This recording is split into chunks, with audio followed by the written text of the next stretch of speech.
Hi, good day. I'm Adrian Watson, the Executive Director of the Jamaica Environmental Entrepreneurs Advocacy Network, JEEAN for short.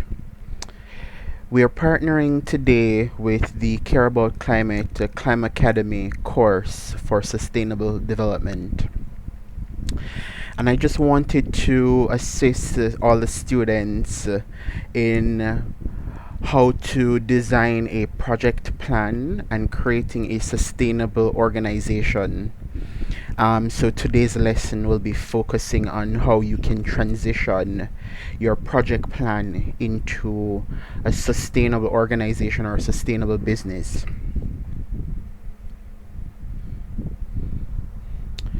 So let's keep it moving.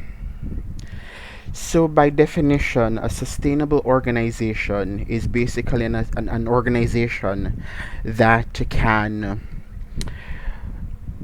make sure that it is having enough revenues coming in so that it can cover all of its expenses whilst not depleting the natural resources that it is using.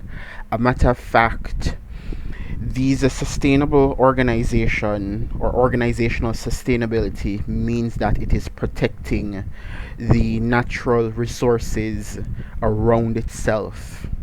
So it is centered, the solution from your organization is centered around environmental protection in a human designed kind of way. So in any organization, you need to have a certain set plan for any project that you're doing, and some of the areas that needs to be covered by this project plan is a little background on the area that you're working in, whether it be a thematic area or if you were selecting a community, a little background on the community, right? So because you're going to be designing these particular solutions for a particular reason, and we need to understand what are those reasons. Then you need to define the problems and challenges why your intervention is needed, and you need to frame that in a clear and concise way, because the changes are usually made in very small increments, and they tend to be more successful the more targeted they are. With that framing, you can move on to solution, you can derive goals and objectives, you can build out the scope a little bit further. In building out the scope, you can break down the project into key activities, deliverables, and milestones. And of course, you need stakeholders, and you need to fundraise and budget out the financial resources that you are using. So a little bit more on the background. So for developing a background, you need to do clear and concise research. You need to define who your customers and users are under that project. Basically, your beneficiary if it's a non-profit project. And you need to actually speak to the community that you're seeking to develop this project around. It is critical that they be a part of this throughout every single stage. So a case study of this is Honeybees Apiary. Now, Honeybees Apiary is a Jamaican beekeeping business. It's a social enterprise that is currently a startup, and is utilizing beekeeping to combat climate change and transforming open and vacant lots in green spaces in urban Kingston and the St. Andrew in Jamaica. Now, this is a business that I've started up, and a part of the background there as well is because the community has a lot of open space and it's being dumped on, and rather than leaving the open spaces free and clear so that persons can throw garbage on these open spaces are cleared up, trees are planted, and an apiary is place there, but that's a bit of the solution, right? So we'll get into that further. For right now, we're focusing on the background of the organization, which is that it is a social enterprise utilizing beekeeping, and its purpose is to transform open lots into green spaces and apiaries. For JEEAN's main mandate is to help build the skills and the resources of social enterprises locally in Jamaica and formulating them into a network. That is the background of the organization, right? So you can build out based on a purpose. You must have a purpose, and it must be grounded in research as to why this is needed at this time. Problems and challenges. As said before, you have to define what your challenges are. What are the problems you've seen that needs urgent addressing, right? It must be in tandem with what the community or particular beneficiaries or potential customers are saying. If you don't have a particular challenge or problem, then what's the point of trying to solve something that does not exist, right? And having garnered feedback from the community, they are more likely to be a part of your early adopters in this particular solution. Now, honeybees apiary, the case study that I mentioned before, the challenge that honeybees apiary is trying to solve is the deforestation rate in Jamaica, which is 0.41%. Now, before in 1491, when Columbus arrived and found the Tainos, it was said that Jamaica was forested from coast to coast. Now, only about 30 to 40% of the forest then, almost 600 years ago, is left, and 25% of that is considered virgin forest or untouched forest. Now, a part of the problem besides deforestation is the introduction of invasive species like bamboo, for example, which grows very fast and can outcompete our natural native forest here. So honeybees apiary has defined the problem and has used research data to justify that problem. Take a note. Now, onto the solution. This is basically using the problem and saying, okay, I can tackle this, but it must be again grounded in who wants your particular product or solution, right? Because it must be you can design around a problem, but the solution has to be wanted by those who will purchase the product. If you're developing a social enterprise, if you're just doing a one-off project, like for example reforestation in your natural reserves or your forest reserves, the country has already declared that it wants the nature reserves, and so you already have early buy-in, and you really don't have to be worrying about selling product. You just need to go in and craft your solution, an appropriate solution for the particular geography that you are dealing with. Now, the case study here is honeybees apiary as a social enterprise is utilizing apiculture and the seedling production. Now, bees already increases the production of seeds, so all we're doing here is taking those seeds, germinate them, and distribute the seedlings to other green spaces, farmers, persons who participate in the tree planting ceremonies each year, right? So that we're formulating our own nurseries as well. So we're having apiaries generating honey, so that the organization can sustainably raise some of its own funding to continue this process. There, Honeybees Apiary is also generating a network of beekeepers, and to solve the bamboo invasion of our forest, we're seeking as Honeybees Apiary to use the bamboo, harvest the bamboo, transform them into a bamboo ply, or purchasing it from a supplier who is doing that already, using a computer numeric router to create beehives out of the bamboo ply. So we're helping to reduce the population of invasive bamboo species. Now, in building a business or project, one has to look at the mission and the theory of change.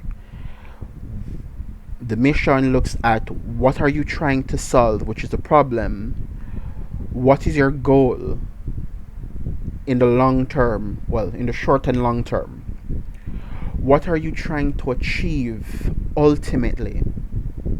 Right? The theory of change is basically how you go about seeing how that change is achieved.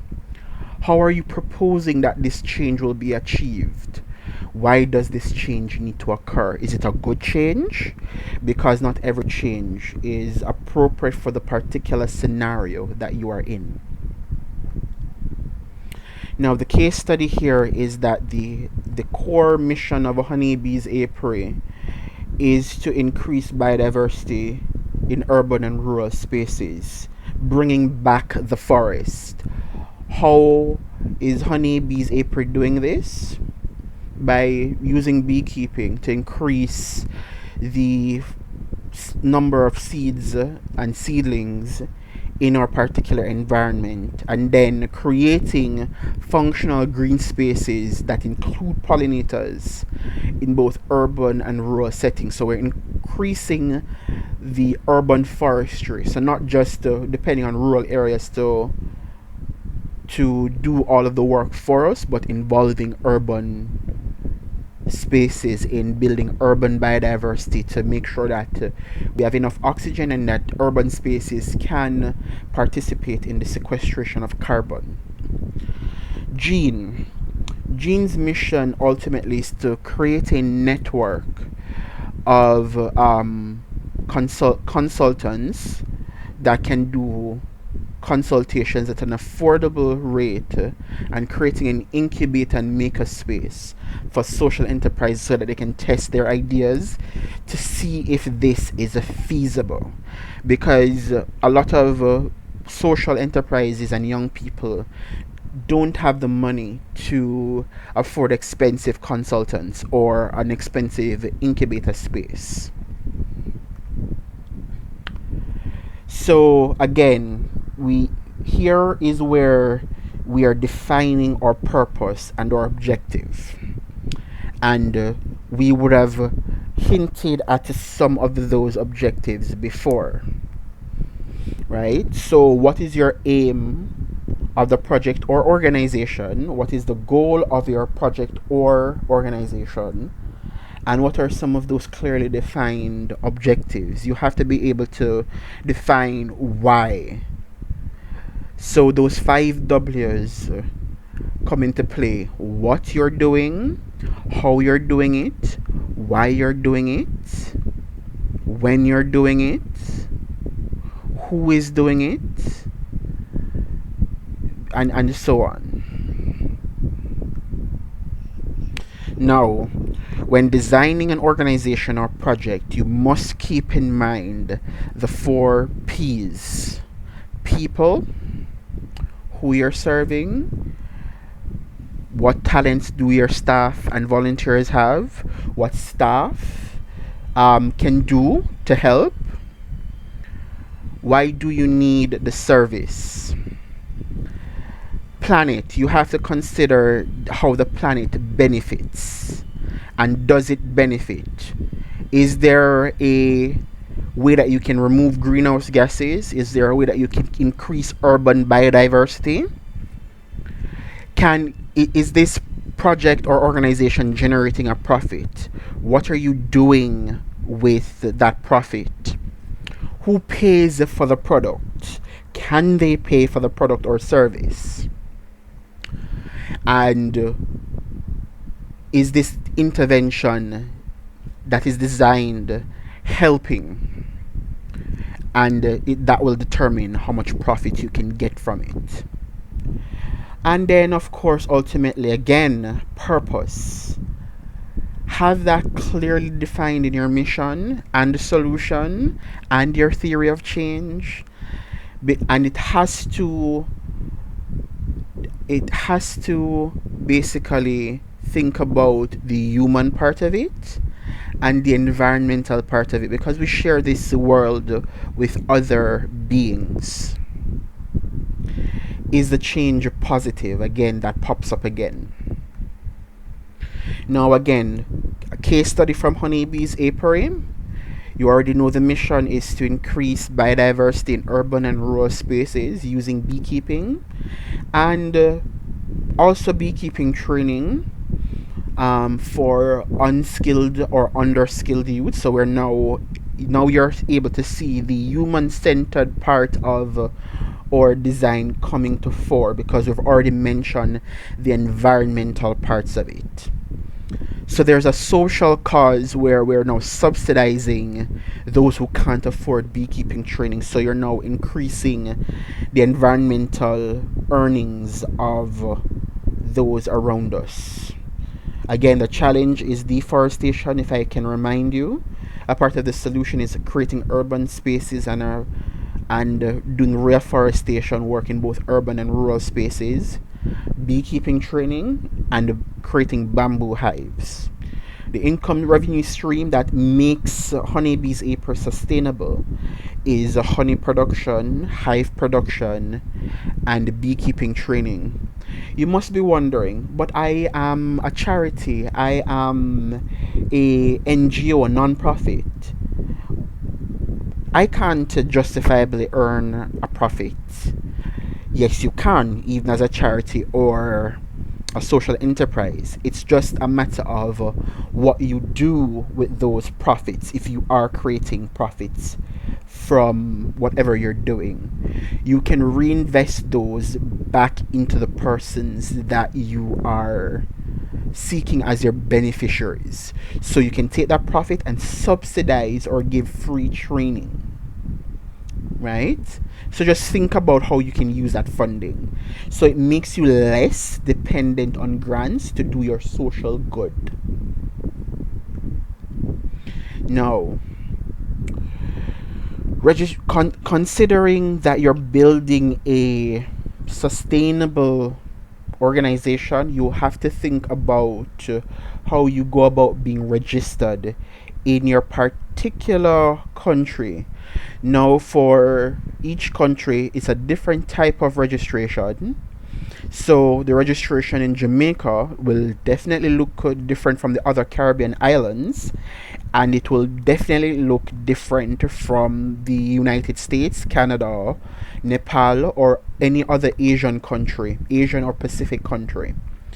For example, in Jamaica, we have sole proprietorship, partnership, which are how individuals can register their business, right?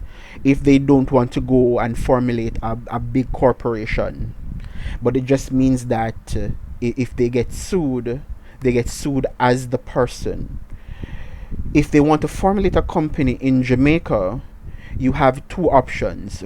The umbrella option is registering as a company, and then registering as either a for-profit or a non-profit, right? So for example, Honeybee's Apiary is currently registered as a sole proprietor as its current legal registration status. The reason for that is the resources that Honeybee's Apiary had at the time could not cover the tax implications under the Jamaican laws.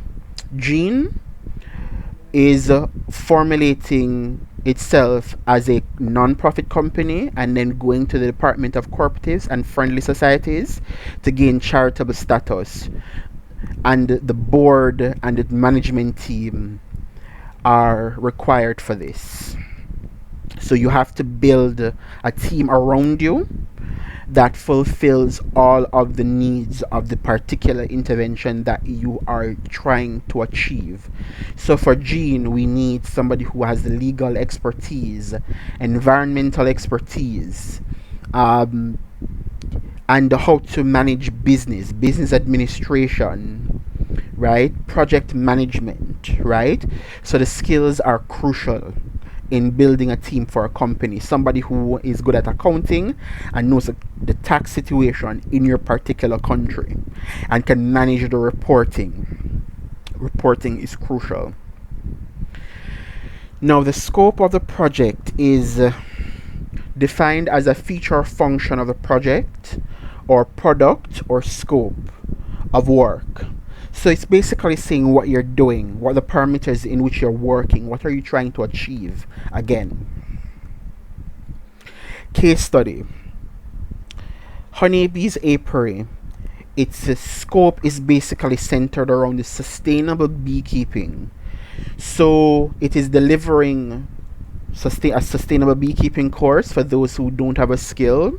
It's creating green spaces and apiaries, and it is using bamboo beehives to achieve sustainability and environmental protection. That is the scope of Honeybee's apiary. Now, you must, if you're working this hard on something, it has to show you signs of success. These are usually measured under key activities that will deliver the success. And after the delivery of these activities, there are certain milestones that you would have achieved in conducting these milestones or activities, right? So for this, you must have a monitoring and evaluation plan, which will spell out your objectives, your goals, and the points at which you are trying to create sustainability and measure, right? Measurement is important, which means that you have to have a reporting mechanism and a communication mechanism that is robust in projects and organizations. So for Honeybee's apiaries or case study, the beekeeping course in 2019 saw 22 students benefiting from this particular training course, the pilot training course, where 70% of the fees were reduced and the other 30% was picked up by the school. Now, 22 students successfully completed the course, which is a 100% completion rate. And one of the young men was able to get a grant from a particular institution that assisted him in starting his own business at the age of 18. Now, that is a big success because Honeybee's apiary is aiming to increase sustainably livelihood income for young people through beekeeping. And Honeybee's apiary planted in one location a green space that had about 22 trees in a very small area, right? So the first green space is already up and functional.